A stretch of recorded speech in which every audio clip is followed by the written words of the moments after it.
Reading for Wildlife. Written and illustrated by Zella, a project by Zella and Friends. An elephant for breakfast. Chapter 24. Josephine arrives at Wisteria House. As Uncle Cosmo left the house in a police car, Josephine was being released from the police station. She took a black cab to 17 Paradise Road. She could not wait to see Uncle Cosmo. At Wisteria House, everyone was still in a state of shock. "I don't believe he was involved," said Mother. I know I should have done a half French accent there, but I'm not good at accents, you know. I don't believe he was involved, said Mother. That's not bad, actually. So, Cosmo loves elephants. No, I'm going to go back. Sorry. Cosmo loves elephants. It would be completely out of character. Are you saying he has lost his moral compass? No, said Uncle Crispin. He was troubled. We've been told of this illegal operation taking place in his factory. If it has been going on for years, how could he not have known or suspected a thing?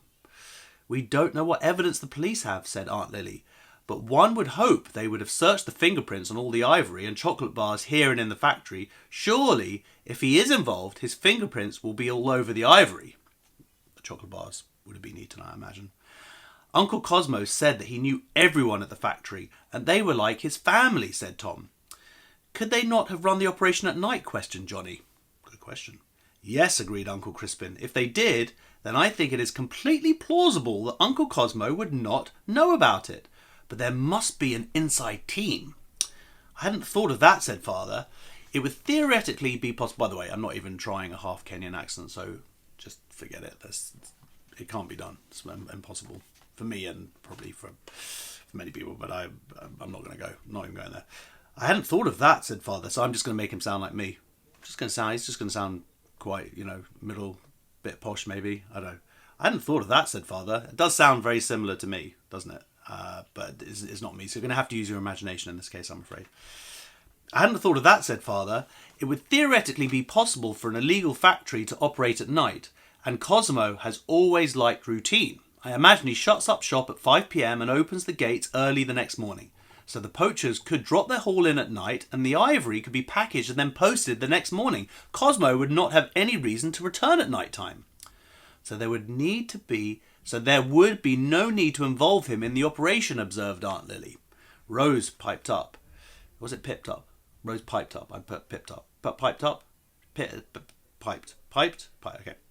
Rose piped up. Yes, and the link in all of this must be the secretary. She is the one who said, "Beware the blackbird." The conversation was interrupted by Josephine knocking on the door. She had not met Cosmo's brothers and their wives, although she had seen them briefly when she was led into police custody. It was slightly awkward. She introduced herself again as Josephine Miller and asked if Cosmo was there. Father invited her to come inside. When she had had a cup of tea, Father had to tell her gently that Uncle Cosmo had been arrested that morning. He tried his best, but there is no gentle way to tell someone that the police have arrested the person you love. It was a shock. But the biggest shock was that the police now suspected that Cosmo had run the whole operation. "Oh no, he could not have done that, I am sure," Josephine said aghast. "I am just so sure, not Cosmo." She fiddled nervously with her hands. Unconsciously, she touched her bracelet. Elephants are such charismatic animals. They are the giants who rule the plains of Africa. Kindness makes kings and queens of them.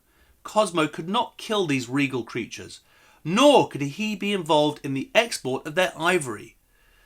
"Who could run this operation from the factory?" asked Rose gently. I don't know if my acting was good enough there. Let's try it more gentle than that. Who could run this operation from the factory? Asked Rose gently. That's better, isn't it? "I just don't know," said Josephine. "I keep asking myself the same question." Hearing Josephine's sincerity and concern, Mother and Father privately felt guilty for ever having imagined that she might have been behind the operation. With enormous thanks to Joshua Howie. Here is how you can help. Share the story. Adopt an animal from afar. Visit when you can. Educate yourself. Donate to a conservation charity. To find out more about Reading for Wildlife, visit zellahunter.com or at Lady Zella Books, or follow the Reading for Wildlife YouTube channel.